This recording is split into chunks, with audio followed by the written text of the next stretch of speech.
The story we're going to be telling is about Gonjiam Mental Hospital, very well known through a film, but today we have made our own story concerning this whole theme and topic. And if you guys are ready, I am ready. Ready? Yes. Yes. Here it goes, part 1.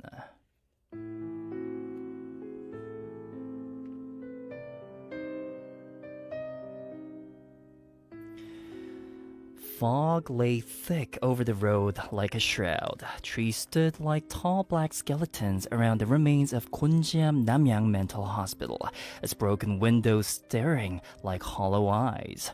A small car rolled to a stop in front of a rusted iron gate. Inside the car, Ajon checked his camera battery again, his eyes locked on the decaying building ahead. Broken roof, smashed windows, ivy-like veins choking the walls, and next to him, Jiun sat stiff, her flashlight clutched tightly in her hand. This place looks worse than the videos. Yeah, that's the point, right? Real horror always looks worse in person. I don't want real horror. They stepped out of the car. The moment their feet hit the ground, the air shifted. Colder, heavier. The sound of the world dulled. No birds, no wind. Only the low hum of tension. Ajon pushed open the front gate. It groaned like something waking up after years of sleep. They walked through.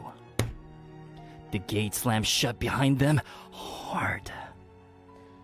That was not the wind? Ajon did not react. He didn't want to show any fear. They walked the cracked path up to the entrance. Black mold spread across the building like bruises. The door was crooked and swollen. It took Ajon 2 solid kicks to push it open. And inside was pitch black. The smell hit them immediately, thick and sour, like rot metal, and something worse, something old, something dead. Ew, what is that smell? The entrance hall was destroyed. Ceiling tiles hung loose. Rusted furniture lay twisted on the floor. A wheelchair lay tipped over in the corner like it had been thrown. On the far wall, a message was painted in deep red. 그 여자가 아직 여기에 있다. She is still here. She is still here? Nice. Creepy welcome. Ajon, let's go back. Seriously. But suddenly, behind them, something clicked. They walked deeper into the hospital. The hallway stretched like a tunnel lined with doors that gaped open like mouths. The paint on the walls blistered and peeled like infected skin. But one room caught their attention. A soft sound from inside, a whisper. Jiun froze. Did you hear that? They stepped into the dark room. It was a patient ward. 5 beds, restraints still hanging. The walls were covered in long scratch marks, nails dragged deep into the plaster. Jiun turned towards the mirror on the wall. Cracked down the center, she stared, and then she gasped. Don't move. Don't turn around. What do you see? A woman in the mirror behind us.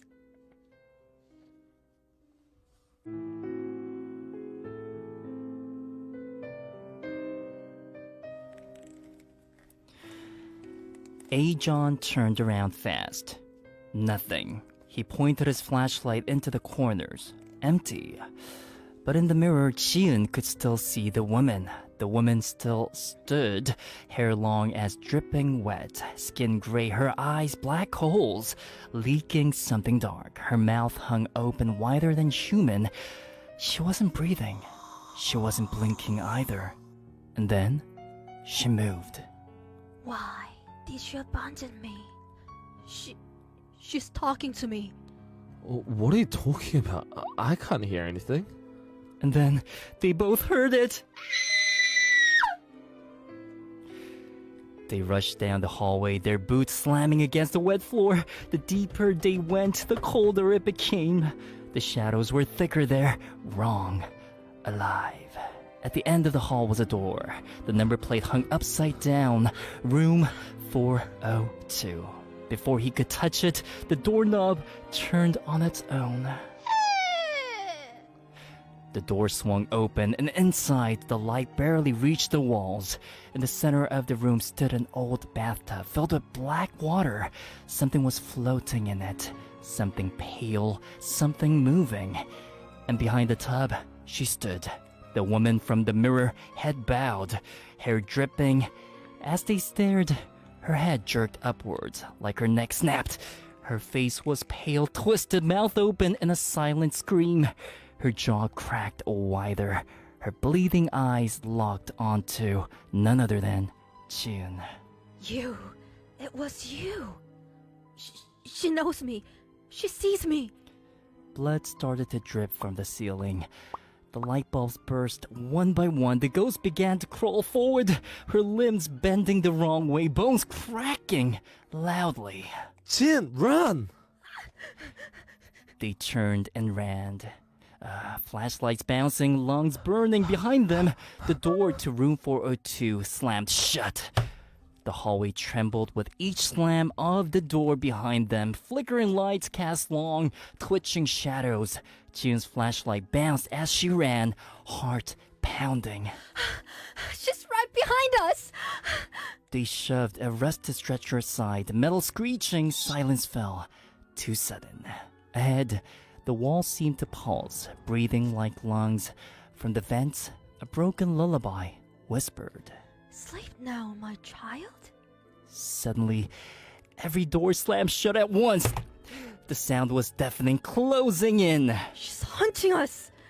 A scraping noise grew louder. They sprinted towards the only room that had its door open, and inside, a sink filled with blood rippled unnaturally. This is where she died. Her flashlight flickered and died. Darkness swallowed the room. Wet breathing sounded behind them. Jin, get back. But she was frozen, staring at a mirror. Her reflection did not move. Then it screamed silently. Suddenly, the ghost appeared in the room behind them, crawling like a spider, limbs snapping unnaturally. She's coming!